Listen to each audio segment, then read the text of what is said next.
Welcome to Previously on X-Men, the podcast that looks at X-Men comics, movies, shows, characters, and more. I'm Hilary. I'm Nick. And today we've got a character spotlight. We are talking about Jubilation Lee. Jubilee. What a 90s staple Jubilee was. Did you know about Jubilee? Like, had you read Jubilee in comics before, or was it like X-Men the Animated Series was your first? X-Men the Animated Series was where it came from for me. Just her in the mall and the yellow jacket. Yes.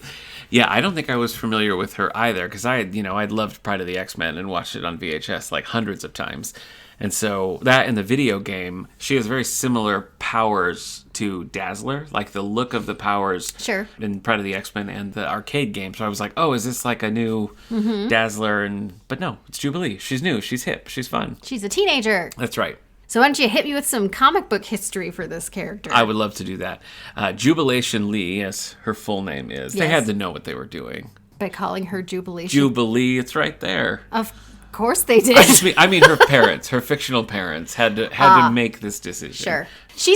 They're not like Southern, right? No. Because that sounds like a very like Jubilation Lee kind of a Southern. Y'all get in here, Jubilation. Yeah. Anyway. You're right, it does. She was introduced in Uncanny X-Men, particularly issue number 244, back in 1989, so she hit the 80s just that much. Yeah. She just got a little... That feels like a little bit of ahead of its time, because I feel like before like 1990 was a teenager even technically a thing. Yeah, I think 90210 started it. I think that's what's really that's made it cool, like teen culture. No, I do. I think you're right though. For the 80s, I mean, it was probably looking at things like Teen Titans and stuff like that was really like pushing hard on this. Like, look at these new cool teens, you know. Because the X-Men were all pretty much on the same level, like age-wise. I mean, I guess technically they were teens, but they acted like 40-year-olds. Yeah, but by the time you get around, by the time like Shadowcat and some of the other like younger characters, like they had to spin off a whole new book, New Mutants, to give us like young... I guess what I'm saying is, Jubilee seems to me to be an archetype for the American teenager of the 90s. Yeah. Technically, we've had characters of that age group. Right. But she seems to me to be a response to this image of the American teenager, like the mall rat and the rebel teen. You know what I mean? Like, she seems like a new animal. Yeah, I agree. Well, and by the time X-Men the Animated Series rolls around, this is not an old character. The show is always good at pulling things relatively recently from the comics, and Jubilee was, 5 years old or something by the time the animated series started. But no, I think you're absolutely right. The way her introduction, you're right. You have all that mall, you have the arcade, you have like the cool wild clothes and stuff. They were definitely going for that. This is the new hip thing. Yeah. So anyway, she was created by Chris Claremont, so not too shabby, and illustrated by Mark Silvestri. Let's talk about her powers. Let's. You've already talked about like what they basically are. Sure. Like they're that pyrotechnic kind of like flashy from her hands thing. I can never quite pinpoint what they actually do. It seems like most of the time you end up with like, oh, I can't see because of the powers. Right. But then sometimes they do actually seem to explode. So it might just depend on what the author wants in a given situation. Because sometimes they seem like they are almost like electronic, like they see like she hits it and all the electricity is like Fritz, and other times it feels very like a Cyclops thing where it's just like we got to burst through this wall. So go ahead, Jubilee. Yeah. And other times people are like my eyes. Yeah, I think it's probably pretty inconsistent, but I don't super care. Yeah. I don't know if they were trying to make it more of a passive power or like a softer power because she was like young. I don't know. Yeah, I don't know. I guess I feel like it's mostly just she's a teenager. Let's make it flashy. Yeah. And then that was kind of she has such a great intro in the animated series where she's like doing her powers and it's this whole like cascade of fireworks above her and stuff. Very cute. So yes, pyrotechnic energy from her hands often was paired with Wolverine, which is like an ongoing thing with Wolverine, like, with Shadowcat and everything. You get a little bit with Gambit later in the comics. That's true. Yeah, that's right. The child of Chinese immigrants, Jubilee had Olympic potential. She was an Olympic gymnast in the comics originally. Yeah. So you don't see that play out very much. No, I actually just read, I was rereading the Robert Kirkman the miniseries, like 6 issue, And she mentioned that. She like got into some tussle with some girls in gym class and she was like, oh yeah, I used to be a gymnast. And I was like, you did? There you go. So she had the Olympic potential, but then her parents were murdered. And so that kind of puts a damper on the Olympic dreams there. And now she is an orphan. Now she's an orphan. She's bouncing around from orphanage to orphanage. Once her powers are revealed, now she's in danger, and she is rescued by a group of X-Men, including Dazzler. Oh. Dazzler, Storm, Psylocke, Rogue. Have you read this particular issue? Yes, I have. It's been a long time, but I have read like the initial stuff with her. I just wonder if there's like a, hey, you do flashy things, I do flashy things. I don't think so. No, I don't think so. And I don't think Jubilee's personality, as we know it, largely from the animated series, was really in place at that point, you know. She's rescued by them, and then she stows away. This is when they had like an outback base. It was a weird time. But she follows them and is just like hiding around the base and stuff, just trying to stow away a little bit. And Wolverine is captured by the Reavers. Again, it's a whole thing. And she finally has to like save him and sort of reveal herself. And so she gets Wolverine out of there, and then that's kind of what starts the bond between the two of them. That's so cute. I love anything with Wolverine and a young person. You and every X-Men author seem to enjoy that. He's just got it, you know? Yeah, what is it? Because even in like the Hugh Jackman movies, you know, like that's still such a thing. That's inherent to his character. I don't think they could have done a full but why? But like, why do you think he has that paternal streak? Like, why does that dynamic work so well with? Like, I mean, it's conceivable that it stems from a certain amount of wish fulfillment on the part of the authors for a strong male influence, but I think it is kind of an archetype that works, like the gruff, violent man with all kinds of experience who ends up with a soft spot for the innocent individual. I mean, that's sort of a literary thing. Speaking of literary, have you read Heidi, the novel Heidi? I've not read Heidi. Because Heidi has to go and live with her grandpa, who's this... Is he gruff and has all kinds of like, world-weary... Yes. But he has a soft spot. He's a gruff old man, and he won't talk to her in the beginning. And then one day she comes out to the table, and a little Heidi-sized chair. He's made her a little chair. Well, that's the cutest thing I've ever heard. So saying ahead of this that I think it's adorable and I really like this archetype. Yeah. It's also just this classic kind of like wish fulfillment on the part of a man to be able to be violent and gruff and distant and be coaxed softer side out by a woman. Sure. Anyway, so yes, she and Wolverine are tight. So she appears pretty regularly in Uncanny X-Men, and then the X-Men title that goes on after that.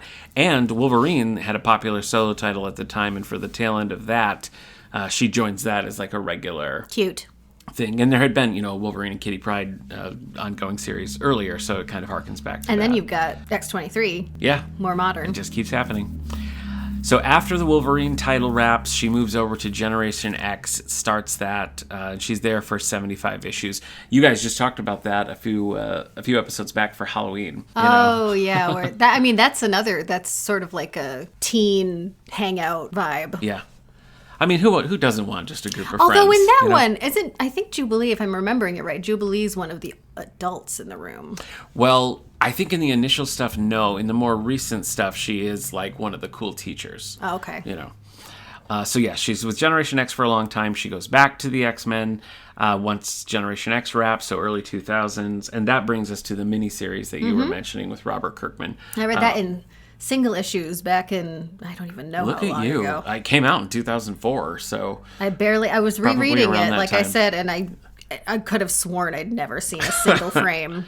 As I remember, it's kind of like it stands alone so much that it hardly feels like an X-Men world. Like there's not a lot of... Well, Jubilee has left the mansion due to some drama. I don't know what was happening at the time in the comics, but she left and she goes to live with her aunt in California. Okay. And so it's like a big drift over a spin-off, a classic spin-off. It is like a setup. spin-off, and the way that the people interact with her is a lot more like she uses her powers pretty early on, and people are sort of like, I don't know, they're not. It's not like they're all steeped in this idea of mutantdom at the time, and so it does have it's from a bit of a distance. Yeah.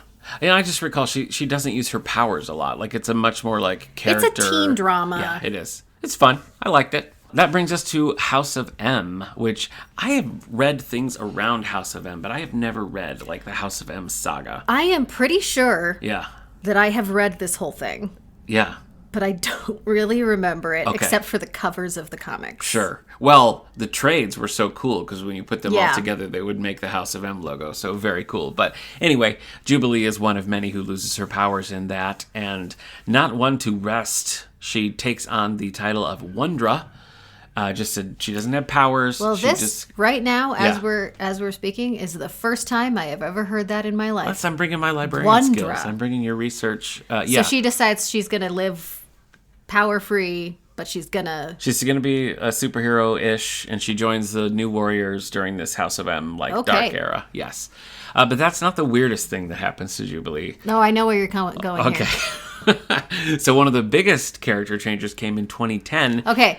I am very excited for this piece of information. Okay. Because I went from 2000s Jubilee to nothing. Yes. And then reading more recent comics. Yeah, and then she Generation would just X, sort of yeah. be popping in periodically and being normal, Yeah. living this is just Jubilee. Yeah. And then periodically, But I can't do that because I am a vampire. A vampire. There it is. And I have never had any idea why she is a vampire. Well, I would love to tell you. In 2010, she was given vampiric powers during the Curse of the Mutant saga. She was bitten by Xeris, the son of Dracula, and this gave We've her... seen Dracula in this world. Yes, we have, yes. You did that for another Halloween episode, actually. It gives her strength, it gives her speed, enhanced healing abilities, and she can turn into vapor. So Sure. Classic Jubilee stuff. So this led to a new team-up book with Wolverine, only this time it's co-billing, Wolverine and Jubilee, which was written by... Yes, the vampire, which was written by Catherine Immonen. So I also have not read Curse of the Mutant, and I read other things where she's exactly. I'm a vampire, I guess. And I was very puzzled by that. But anyway, she returns to the X-Men, and in Volume 4 of the title, which features an all-female roster, eventually goes back to Generation X, which is what you were referencing earlier. And this is the one where she's kind of... Now she's the cool teacher. Yeah, she's like the cool teacher in leadership, yeah. During that run, that's when the vampire powers go away, but that's almost a decade. She has vampire powers for 8 years. But it's something. just incidental for so much of that. Yeah, it's never really let's tell stories about Vampire Jubilee, but they just don't undo it. They don't. I don't know. Anyway. Yes. So no longer a vampire. No. In Generation X, she relinquishes vampire powers, Got and it. she's okay. And then in the Krakoan era, she joins with Betsy Braddock and Rogue and Gambit. Do you like them, Rogue and Gambit? Oh, never heard as of characters? them. I don't know. Captain Britain and Apocalypse to form Excalibur. Excalibur! A new version of Excalibur. Old Excalibur? Classic Excalibur? Weird. Have you read a bunch? It's weird stuff. Yeah, it is weird. There's a lot of Nightcrawler and is that dating when he's siblings got, and such. Is that it's when very he's confusing. got the sword and stuff? Yeah, the sword. Yeah, it's classic. Yep. Let's see. So let's talk about Jubilee and other places you might have seen her. So she never really gets a star turn in any of the movies.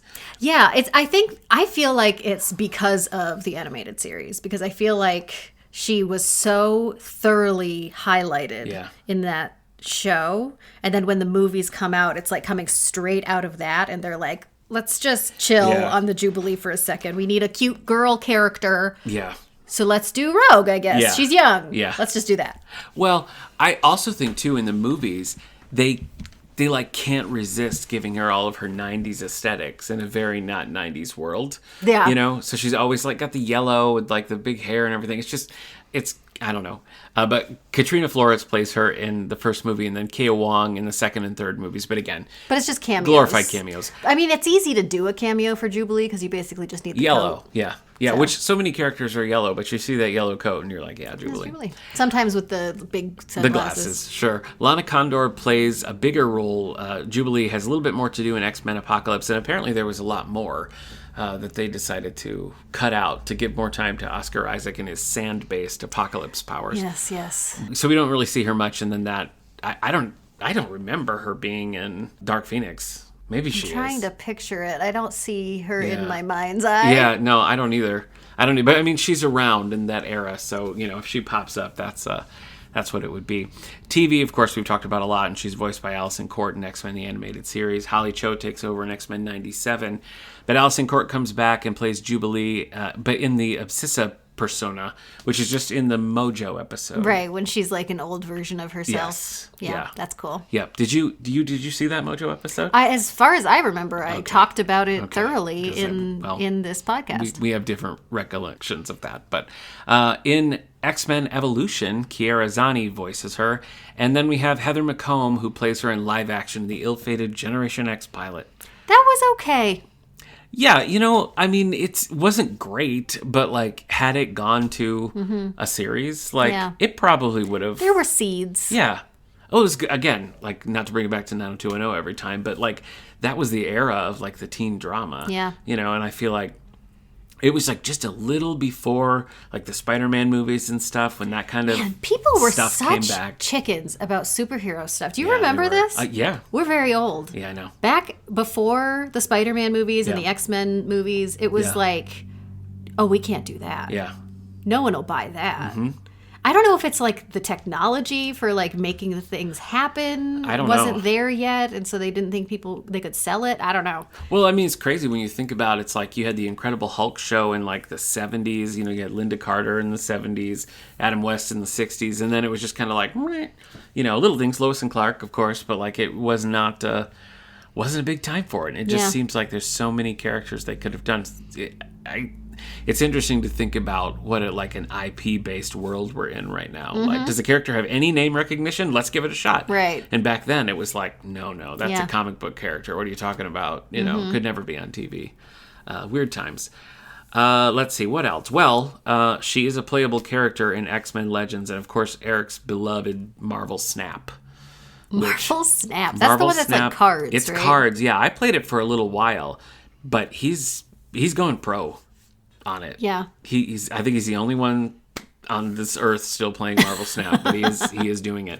Do you remember how great X-Men Legends was? I loved X-Men Legends. Let's play X-Men Legends. I know. X-Men Legends 1 and 2 was so great. And I never played as Jubilee, I don't think. Jubilee was a playable character. I remember because when we were playing it back in the day with Steve from The Sandorian Life, look at all these tie-ins, we got to the final level and everybody had died and Jubilee was the only one left. And we didn't realize it was the last level. And I beat the last level as Jubilee. Hey! And like that was how we were like, wow, okay, Jubilee's going to bring us home. That's fine. Funny. Love that game, though. It's a very good game. Ultimate Alliance, the sequels, 1 and 2 were pretty good. The Switch one, Ultimate Alliance 3. Yeah, I was really excited about that, but it does not. I want to like it. I should try it again. There's lots of fun X-Men stuff in it. Yeah. As with Midnight Suns, which I just completed playing. Midnight Suns, mostly Wolverine, but you do get some other ones in there. But yeah, that's Jubilee in a nutshell. How do you feel about this character? If you were making a roster of X-Men, would you ever put Jubilee in that list? I don't think I would. Okay. I have a certain amount of affection for her. Yeah. Like, I like Jubilee. Yeah. When she pops up in things, I'm like, hey, it's Jubilee. Yeah. I don't know. Like, I don't think I would normally want to do something because Jubilee was in it or anything, but I always really like her. Yeah. Well, she's like my kid sister. That's the kind of vibe. I feel like X-Men's been described so many times as like this like sprawling soap opera. And I feel like Jubilee, what she brings to the table is less about her power set and more about the role she tends to play in that. And so that I always appreciate about her. And in the 90s when I was watching that, I thought she and Morph were like the coolest characters. That's funny. And Morph is objectively the worst character. He's the absolute worst. So annoying. I can't believe you liked him. I did though. I loved him. But yeah, that's kind of how I feel about Jubilee. And again, you're right. Quintessential 90s. I mean, she's just such like hanging out at the mall kind of, Well, I mean, what you said about what she brings to the table is how she interacts with the other characters. I think might be part of why she doesn't stand out as a favorite for me because it feels a lot like she is in place for the other characters and less her own thing. Yeah.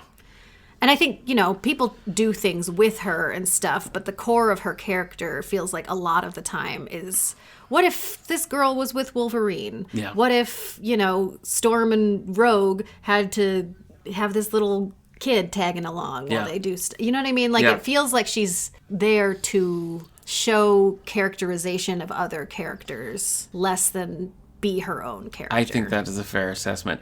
Honestly, I am ready for her, like, Nightwing era. I think it would be very cool to have, like, and I guess sort of in that Generation X in the, like, 2018 times, she does kind of step up and is a leader, but still of like a subset team, still of like a leader of, you know, kids, teens and stuff. It would be kind of cool to have like, you know, no, Jubilee is top tier now. Like, give me an X-Men book where Jubilee has to reassemble the X-Men and like she is like the old warhorse who knows it all, you know? Kitty gets Kitty those kinds does it, of sure, high level stuff. Yeah, that'd be fun. I think your point about her popping so hard in the 90s show probably is what is keeping her like on kind of a sub level. It's like everybody likes her, nobody knows what to do with her. Hence 8 years of being a vampire and no one seeming to care. That doesn't even matter, Yeah, and I think also it's she was the teenage plant in a cartoon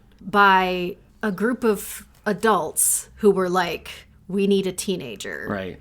So even like in her creation, there's a certain amount of, or, you know, the animated series was not, you know what I mean? Yes. Like even in that establishment of that version of the character, it's got a level of detachment because it's like she's filling a specific slot for like a marketing reason, right? You know, less than like a story or character reason. So I think that she's just bogged down by a lot of that kind of thing in how she's been portrayed and structured. Yeah. I think that the archetype that she is playing, though, is more successful in hindsight when you look back on it than, say, like Wesley Crusher and Star Trek The Next Generation. That's definitely true. You know, like she is, I don't know, something about it still works. It's like you recognize what's happening, but she's voiced so well. Mm-hmm. Her interactions with the characters feel just right, and it never really feels like, okay, here's the kid part, okay. Right. You know, it's integrated in a way that is not grating, I think. Yeah, you're right. So, well, this is hard to do. And I really like what they're doing in 97, one of the 10,000 things they're doing in 97. The fact that she and Roberto have kind of this, that like is she a good has thing. A peer. Now that she has someone with her, on that level. And again, a lot of that is in that Mojo episode, which I was, I was there. As right. I don't remember specifics, but I know that I have done all of the episodes, so I must have. All right. And you and Eric have discussed this, but I think Holly Cho taking over that voice is so perfect. It's great. You can tell that it's different, but she has the energy. She's got the right, like she's got it locked in. Yes, exactly. Like the essence is definitely there. And, you know, cool to see Allison Court pop back up for always a little bit. I mean, it's just such a recognizable voice. But, yeah, you know, Jubilee is never going to be, like, top tier for me, but she is... I feel like people who are maybe around our age, she is an X-Men that you think of when you think of who are the X-Men. Well, and I think that for whatever criticisms there are, I think that she does feel like a core character. Yeah. Like if you were to list X-Men and not say Jubilee, I think that would be weird. Yeah. Yeah, that's true. So, that's true. Like I would probably get to Jubilee before I would get to like Angel. Yeah. Even though he's I definitely would. But and that could be a generational thing. Yeah, true. So, do we want to commit on Mike to reading the full vampire saga of Jubilee? Oh my gosh. You can do that and then detail sequel. It. Just walk through. I love a sequel. For me. Okay, well, thank you to Prophetic Music for our theme song. Previously on X-Men is brought to you by the Radio Meanwhile Network. Other shows on the network include This and Dorian Life, 90s Music Got Me Like, and 9021 Here We Go. Next time, we're going to be talking about Life Death Part 2 from X-Men 97, so look out there. Please rate, subscribe, and share your show wherever you get your podcasts. Bye! See ya!